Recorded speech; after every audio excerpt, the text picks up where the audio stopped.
You heard Deepak Kesarkar over there, Rebel MLA, speaking to our sister channel Aaj Tak, basically responding to some of the allegations which have been levelled by the Uddhav Thackeray camp. Also responding to that tweet that Sanjay Raut has put out this morning saying, Mr. Deepak Kesarkar, please listen to this very carefully. I hope you know and identify who this is. Are we the only ones who are speaking the BAP language? So Sanjay Raut, of course, firing a fresh salvo at the Eknath Shinde camp. Deepak Kesarkar responding to that and saying this is absolutely distasteful language and this is Sanjay Raut's language, and God help those who have spokespersons like Sanjay Raut and speaking this kind of language, saying Tera Baap, Mera Baap. This is raising questions on people and their mothers, and that is not exactly the kind of language that we use. That is Deepak Kesarkar, of course, responding to that tweet by Sanjay Raut this morning. My colleague Pankaj Upadhyay is now joining me live from Mumbai on this.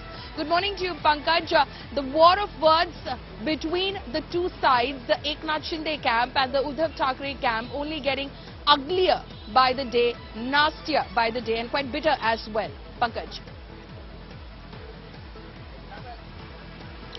Good morning, Paulami. As you rightly pointed out, this Sena versus Sena war is getting uglier by the day. It's being fought on social media, videos are being released, nasty comments are being made from various podiums, and we have no idea where is it going to go from here on. If one thought that 2019 Maharashtra political crisis was on another level, imagine where this is going to go from here on.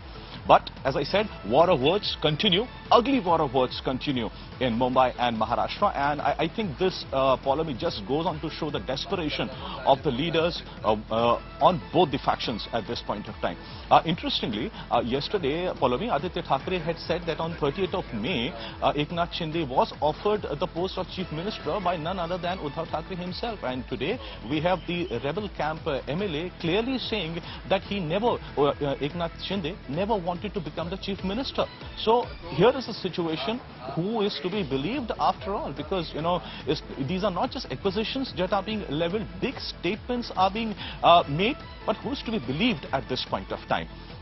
We saw how in the night time Eknath Shinde had tweeted saying, how can this party, how can Balasaheb Thackre's party align with those people who have connections with Dawood Ibrahim and who were involved in Bombay blasts as well? Now, serious accusations are coming in. Shiv Sena is yet to respond to this.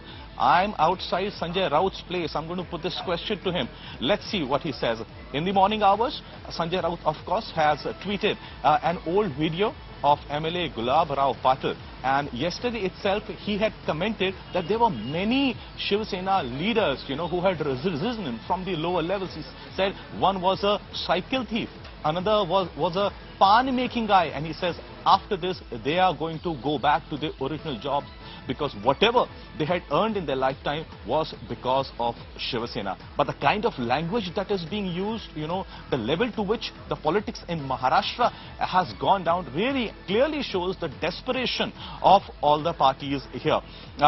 BJP, interestingly, at this point of time, Polomi, is not saying much.